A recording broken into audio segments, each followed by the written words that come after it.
My name's Mia, I'm 27 now, but when I was just a teenager, my dad threw me out of the house because of a lie my stepmom told. That one night changed everything about who I am. And now, he's back, asking me to hand over my house for my stepsister. You won't believe how it ends.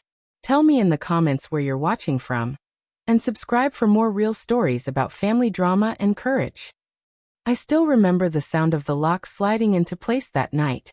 It wasn't just a door closing. It was the sound of my father shutting me out of his life.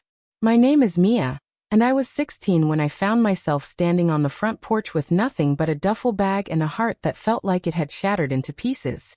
The night air was biting cold, and even though it was the middle of spring, the wind cut through my hoodie like sharp glass. I clutched my bag tighter not because it held much, just a couple changes of clothes and the school books I had grabbed in a rush, but because it was the only thing I had left that felt like mine. Inside the house, muffled voices still carried through the thin walls. My father's tone was hard, decisive, the way he sounded whenever he thought he was making the right call. My stepmom's voice was softer, but carried venom. I had heard her whispering lies about me for months, small things at first, like I was disrespectful or lazy. But that night, she went further. She told him I made her feel unsafe. Unsafe. That word echoed in my ears as I stood on the porch. I was a skinny 16-year-old girl, barely tall enough to reach the top shelf in the kitchen. I had never raised a hand to anyone, never broken a rule bigger than missing curfew once.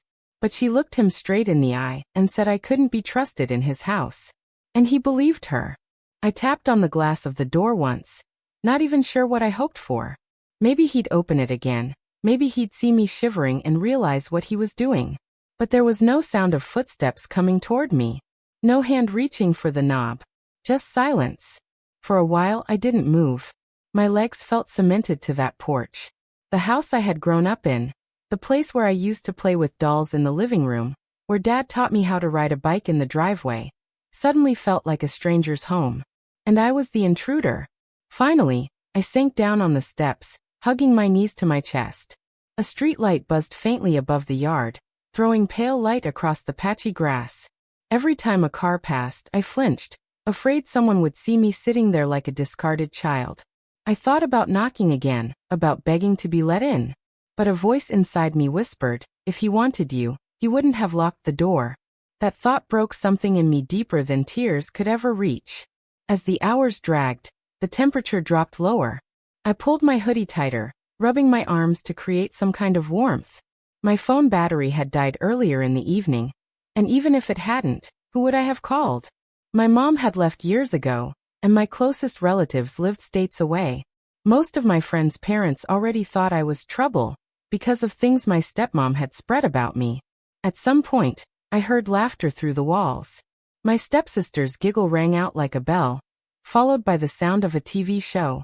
They had gone back to their lives like nothing had happened, while I sat outside like garbage waiting to be picked up. I don't know how long I stayed there before finally dragging myself off the porch.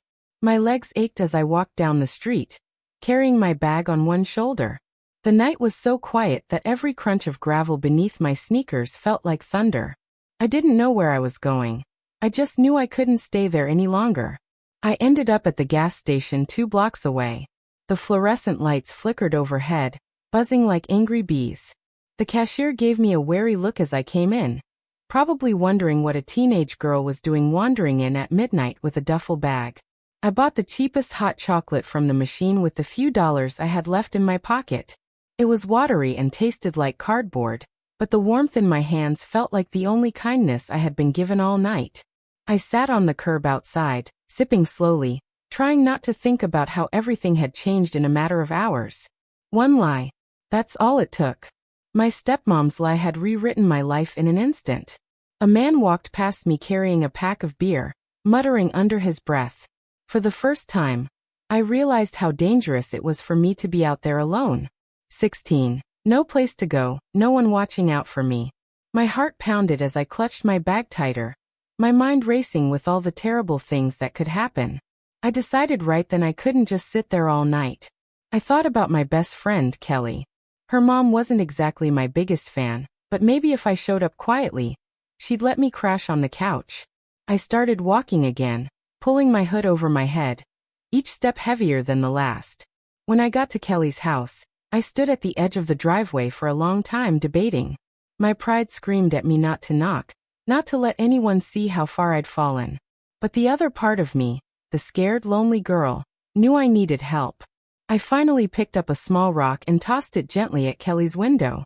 She opened it a few minutes later, her face lit by the glow of her phone. "Mia? What the heck are you doing out here?" Her voice was soft, but full of shock. I felt my throat close up, the words catching. "Dad kicked me out," I whispered. Kelly disappeared from the window, and moments later the side door creaked open. She motioned me inside quickly, glancing over her shoulder like she was afraid her mom would wake up. I stepped into the kitchen, the warm air wrapping around me like a blanket I didn't deserve. We whispered in the dark as she gave me a glass of water. I told her bits and pieces, careful not to let my voice shake too much. She didn't know what to say. What could she say? She was 16 too. But she nodded, eyes wide, and finally said, "You can stay in the basement for tonight. Mom won't notice." That night, lying on an old couch in their basement, I stared at the ceiling. I could still feel the porch under me, the cold air biting at my skin, the sound of the lock clicking. That image was seared into me forever. I told myself something important before I fell asleep. One day, I'll have a home where no one can throw me out. A place that's mine. A place where lies can't touch me. And with that vow, I closed my eyes. The first night of the rest of my life had begun. The couch in Kelly's basement became my bed for the next week. It smelled faintly of laundry detergent and dust, and the springs dug into my back no matter how I positioned myself. But compared to the porch, compared to the gas station curb, it felt like heaven. Every morning, I woke up early long before Kelly's mom came down to do laundry. I folded the blanket neatly, tucked my bag out of sight, and tried to pretend I wasn't really there. Kelly whispered encouragement when she could, but I could see the nervousness in her eyes. Her mom was sharp, the type who noticed the smallest things. It didn't take long before my secret stay was discovered. One afternoon, I was in the basement trying to finish my math homework when the door creaked open. Kelly's mom stood there, her eyes narrowing the instant she saw me. "Mia," she said slowly, her voice cool. "What are you doing here?" I froze. My throat went dry. Kelly hurried down behind her, blurting out, "Mom, it's not what you think, she just..." Her mother held up a hand, silencing her. Her gaze stayed fixed on me, sharp and unforgiving. "I don't care what the excuse is. This isn't a shelter. You need to go home." The word home cut like a blade. I opened my mouth to explain, to beg even, but the lump in my throat made it impossible. Kelly tried again, softer this time. "She can't, Mom. Her dad, he won't let her." For a second, I thought maybe there was a flicker of sympathy in her mother's eyes. But it vanished just as quickly. "I'm sorry," she said firmly.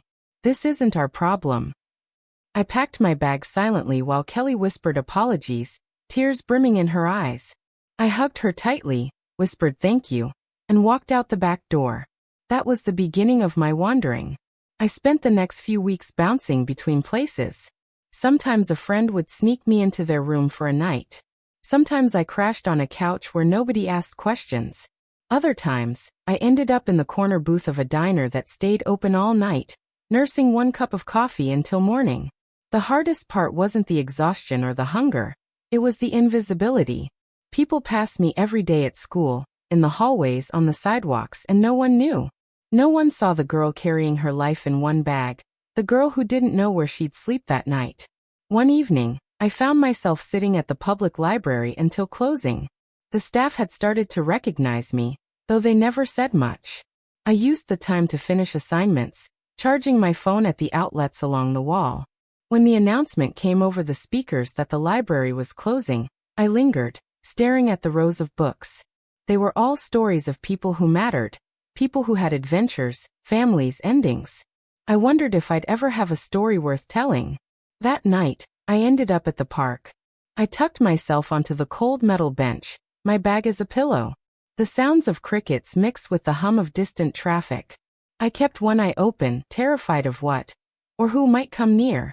I barely slept, but I still dragged myself to school the next morning. That was another battle, pretending everything was fine. I brushed my hair in the bathroom sink, dabbed my face with paper towels to hide the puffiness under my eyes. At lunch, I laughed when friends told jokes, even though my stomach growled so loud I was afraid someone might hear. Money became my biggest worry. I had a little from babysitting and odd jobs, but it was running out fast. I needed steady income, so I started asking around. After school one day, I walked to the strip of stores near the highway and filled out applications anywhere that had a help wanted sign. Most places turned me down. Too young. No experience. One manager barely glanced at me before shaking his head.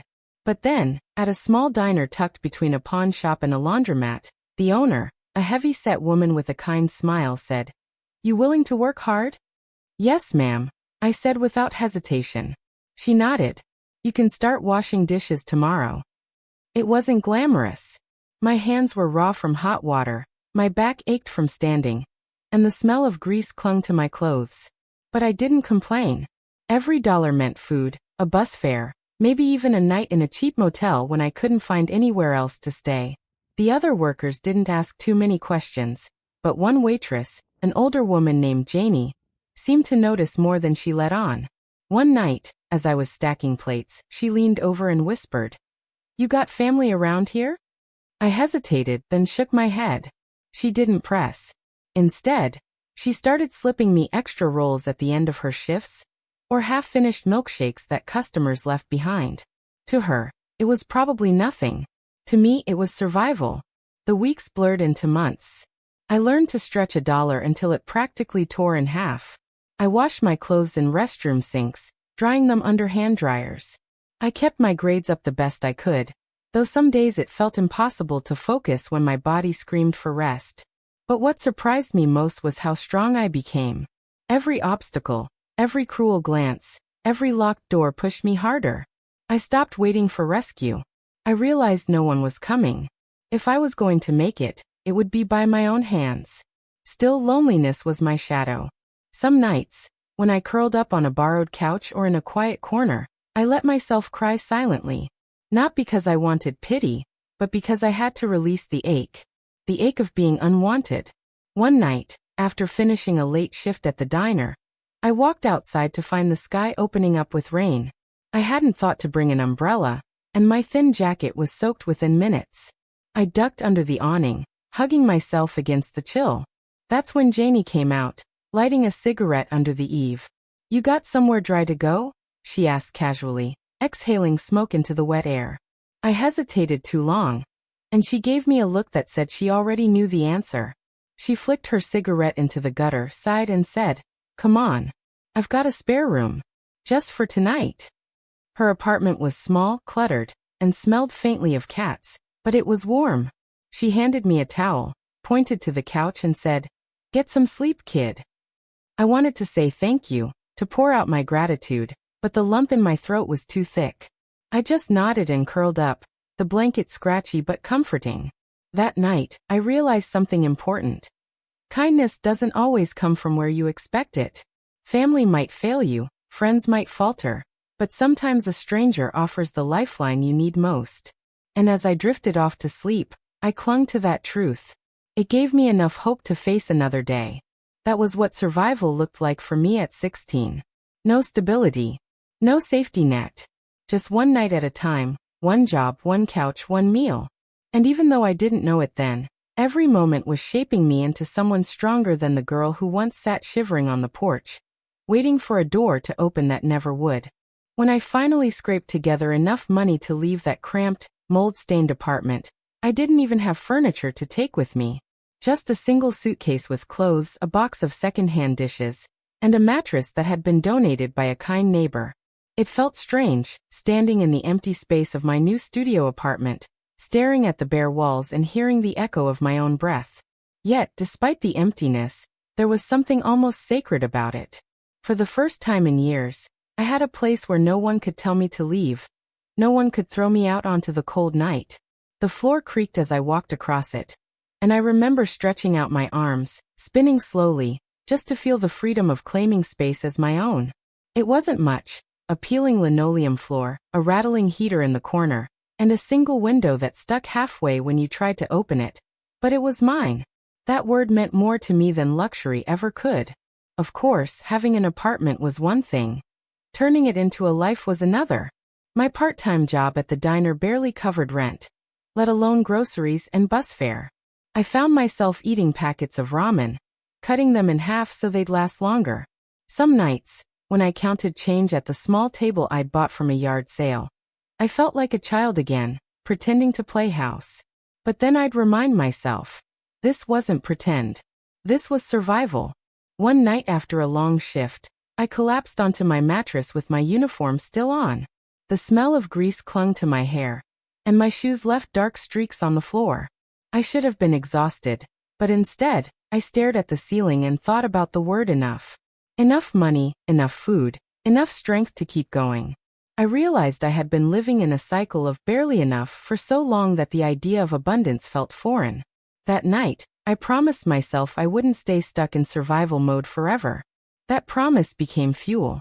I started picking up extra shifts whenever possible, even if it meant my feet ached and my eyes stung from lack of sleep. I kept a small notebook in my apron pocket, jotting down ideas, ways to make more money, places to apply, skills I could learn. I didn't know it then, but that restless hunger to do better was the seed of everything I would eventually build. On my rare nights off, I wandered into the public library. It was warm, quiet, and best of all, free. I discovered whole shelves about budgeting, entrepreneurship, and self-development. At first, I was embarrassed by how little I knew, but the more I read, the more I felt like someone was handing me the missing pieces of a puzzle. I wasn't just filling my head with ideas. I was sketching out a vision of the person I wanted to become. One evening, as I was returning books, the librarian, an older woman with kind eyes, struck up a conversation. She asked what I was always reading, and when I told her, she smiled. "You remind me of myself when I was younger," she said. "Hungry to learn, even when the world told me I had no right to dream bigger." Those words stuck to me like glue. For the first time in years, I felt seen, not as a broken girl scraping by, but as someone with potential. Her encouragement pushed me to take a leap I'd been scared of, applying for community college. I didn't have parents to co-sign anything or savings to rely on, but I filled out forms, applied for grants, and scraped together what little I could. The day I got my acceptance letter, I cried so hard the paper crumpled in my hands. That small envelope felt heavier than gold. It was proof that I wasn't doomed to live on scraps forever. Balancing school and work was brutal. My mornings began before dawn, with me rushing to catch the bus to class, and my nights ended long after midnight when the diner closed. There were days I stumbled into lectures with grease stains on my shirt, and barely enough energy to take notes. But every grade I earned felt like a victory. Every exam passed like a step away from the shadows of my past. There were moments of failure, too. I remember failing a math test and almost quitting altogether. I sat in the library bathroom, tears burning my cheeks, whispering, "Maybe I'm not smart enough." But then I thought of that night outside my father's house, the way the porch light had flicked off as if I no longer existed. I refused to let that moment define the rest of my life. I got tutoring, studied harder, and the next exam I passed with a B. That small success lit a fire in me that no amount of exhaustion could extinguish. Slowly, my apartment began to look less empty. A chair picked up from the curb here, a bookshelf from a thrift store there. Each piece wasn't just furniture. It was evidence that I was building something, piece by piece, from the ground up. Sometimes I'd sit in the middle of my tiny room, surrounded by mismatched belongings, and feel a strange, quiet pride. I wasn't waiting for anyone to rescue me anymore. I was rescuing myself. Still, loneliness crept in during the quiet hours. Seeing other students walk into class laughing with friends or co-workers planning outings reminded me of everything I didn't have: a family cheering me on, a safety net, a place to belong. But instead of letting that ache break me, I let it push me forward. I joined a study group, made friends with a girl named Hannah who shared her notes when I was too tired to keep up. And little by little, I built connections. One night, Hannah invited me to her house for dinner. I almost said no, embarrassed by how little I had compared to her cozy home and supportive family. But when I walked in, The smell of home-cooked food and the sound of laughter hit me so hard I nearly cried. Her parents treated me kindly, asking about school, offering me seconds, making me feel, just for a night, like I belonged. Walking back to my apartment afterward, I realized something important. Family wasn't always about blood. Sometimes it was about kindness, about the people who showed up when they didn't have to. As months turned into years, I juggled classes, jobs, and endless bills, but I also collected victories. Passing grades, a raise at the diner, a scholarship that shaved a little off tuition. Every small win stacked on the last, until I could look at myself in the mirror and finally recognize the woman staring back. She wasn't the broken girl left outside in the cold anymore. She was someone who had clawed her way from nothing into something real. And though the road was rough, each hardship had carved resilience into my bones. Every late night, every tear, every ache in my feet from double shifts was a brick in the foundation of the life I was building. I knew I wasn't done yet. In fact, I was only beginning. I was folding laundry late one evening when it happened. The apartment was quiet except for the low hum of the heater and the faint buzz of traffic outside. My arms moved in a rhythm I had practiced 100 times. Shirt, fold, stack, repeat. The scent of fresh detergent lingered in the air. And for once, I felt calm. That calmness shattered with 3 sharp knocks at my door. At first, I froze. My building wasn't the kind of place where people came by unannounced. Neighbors mostly kept to themselves, and friends knew better than to drop in without a text. My heart thumped harder with each passing second. Something about the knocks, firm, deliberate, made my stomach twist. I walked to the door slowly, my socks sliding against the linoleum. My hand hovered over the knob before I pressed my eye to the peephole. That's when I saw him. My father. The sight of him knocked the air from my lungs. His face looked older than I remembered. Lines etched deep around his mouth, hair thinned and gray at the temples. But the posture, the way he carried himself, the stubborn set of his jaw, it was him, unmistakably him. My father, the man who had once slammed the door on me and left me to the cold night, was now standing on the other side of mine. For a moment, I couldn't move. I was 17 again, trembling on that porch, pleading for a chance to be heard. My chest tightened, and my hand gripped the doorknob so hard my knuckles turned white. Part of me wanted to open it, demand answers, scream every bottled-up word I'd swallowed for years. Another part wanted to back away quietly, pretend I wasn't home, and let him disappear like a bad dream. But the knocking came again, slower this time, almost hesitant. "Mia," he said, his voice muffled but unmistakable. "I know you're in there. Please, just open the door." My knees weakened at the sound of my name. It had been so long since I'd heard it from his lips. Too long. Against every instinct screaming at me to protect myself. I turned the lock and cracked the door open just an inch. "What do you want?" My voice came out sharper than I intended, laced with years of hurt. He looked at me, his eyes searching my face like he was piecing together someone he used to know. "You've grown," he murmured. "You look so much like your mother." The mention of her made my throat tighten, but I held my ground. I opened the door wider, though I didn't invite him in. "You didn't come here to talk about Mom. Say what you need to say." He shifted uncomfortably, glancing at the hallway as if worried someone might overhear. "Can we talk inside?" No, my answer was firm. This was my space. My rules. If he wanted to speak, he could do it on my terms. His shoulders slumped, but he nodded. "All right." He cleared his throat, then hesitated. "I wouldn't be here if it wasn't important." I folded my arms, waiting. My heart hammered, but I forced myself to stay still. Finally, he said it. "I need your help." The words hit me like a slap. Help? After everything? After abandoning me?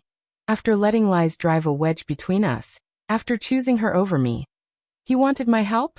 I laughed, bitter and sharp. "You've got to be kidding me." His face tightened. "I wouldn't come if I had another choice. Things at home aren't good. Your sister." I cut him off with a raised hand. Don't bring her into this. You made your choice a long time ago."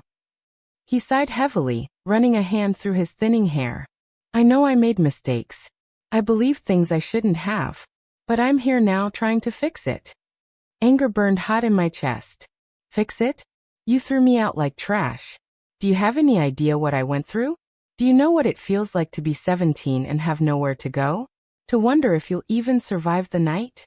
His eyes flickered with something, shame maybe or regret. But it wasn't enough. Not for me. I was wrong, he said quietly. And I'll regret it until the day I die. For a long moment, we stood there in silence, just staring at each other. The hallway light flickered above us, buzzing faintly, and I could hear the faint sound of a television from a neighbor's apartment. The world kept moving, unaware of the storm raging between us. Finally, I stepped back and gestured toward the hall. You need help? Then say it plain. What is it you want from me? His jaw clenched before he spoke.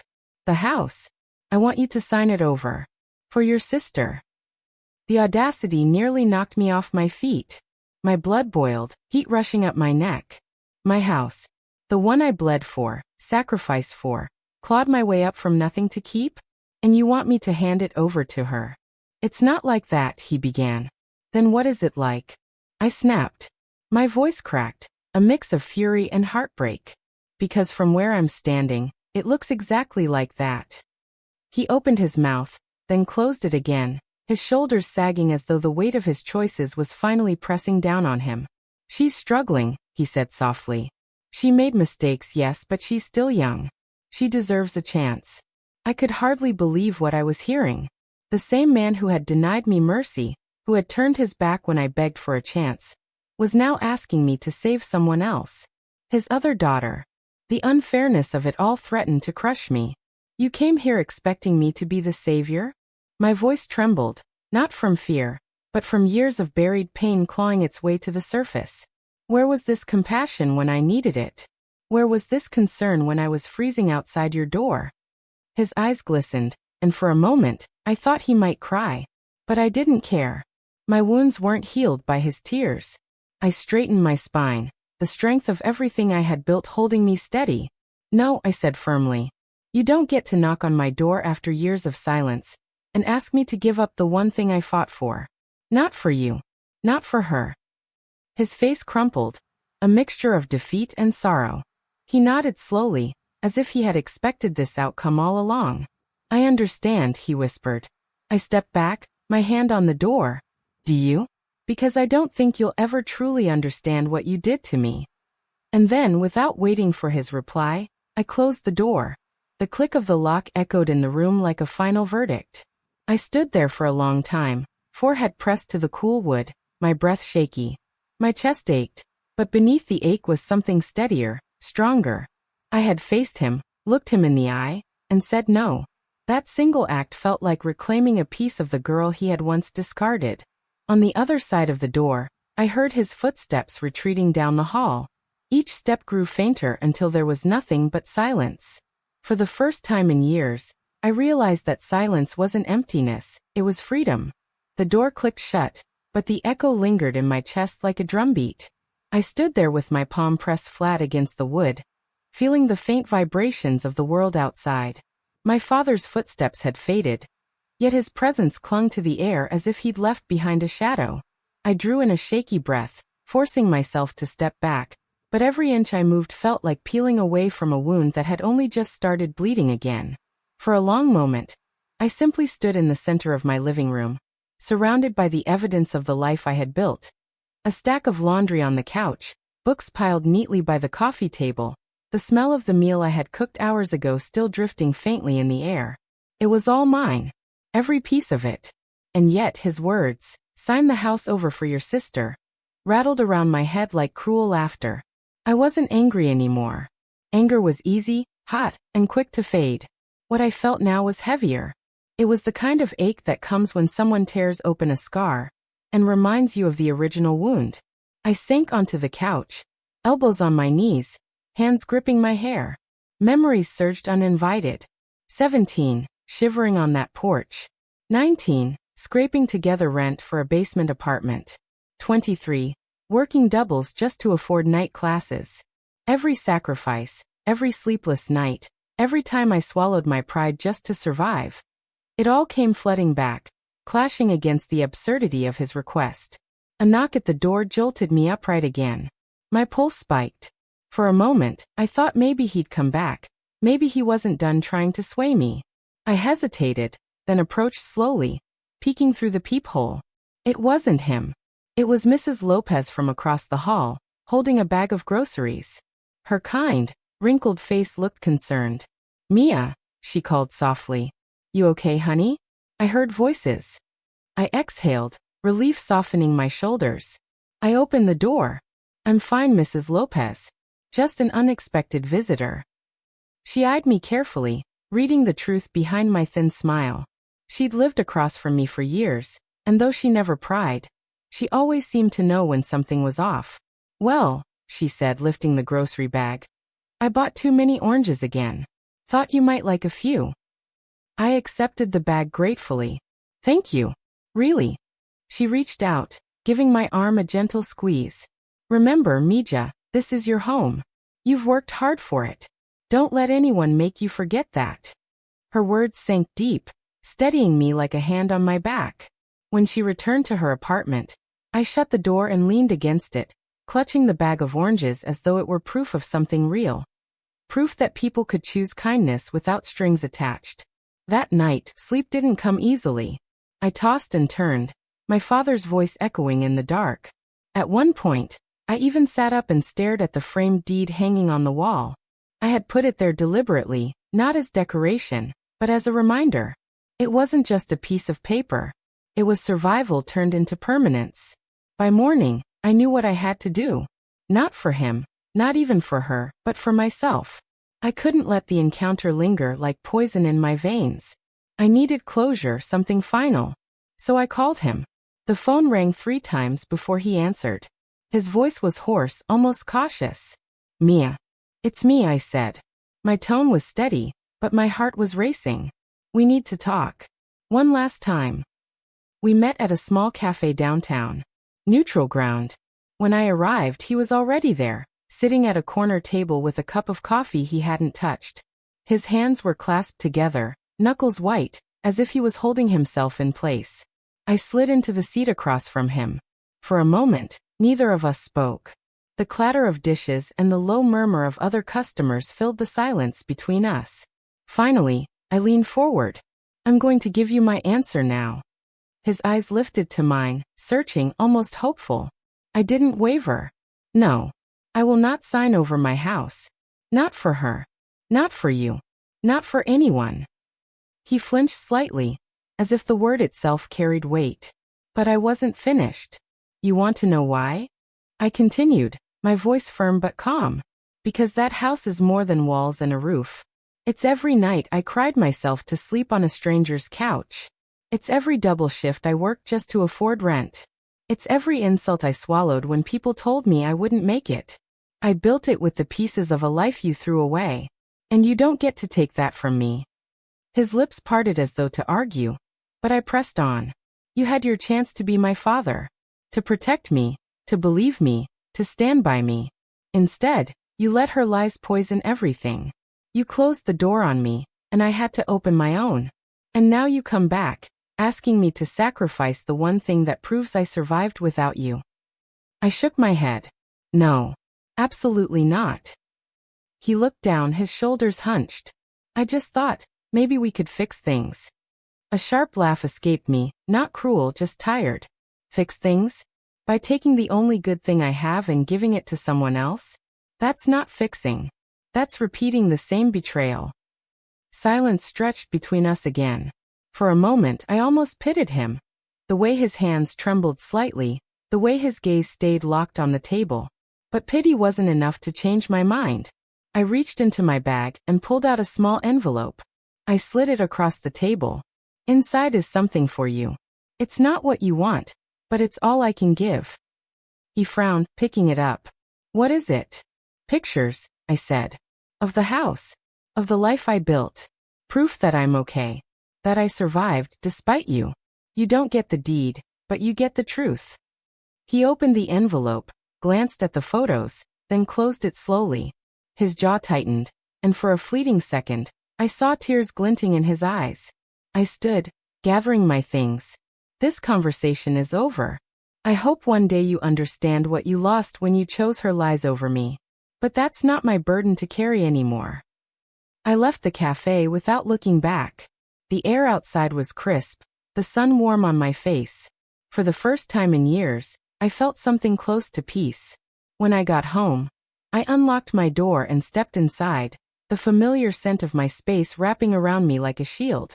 I dropped my keys on the counter and placed Mrs. Lopez's oranges in a bowl on the table. I looked around my home. The worn but comfortable couch, the bookshelf filled with second-hand finds, the photographs lining the wall. Every piece was mine, earned with grit and stubbornness. And then I whispered aloud, as though sealing it with the universe. This is my answer. This is my life. And no one is taking it away. For the first time, the house didn't just feel like shelter. It felt like victory.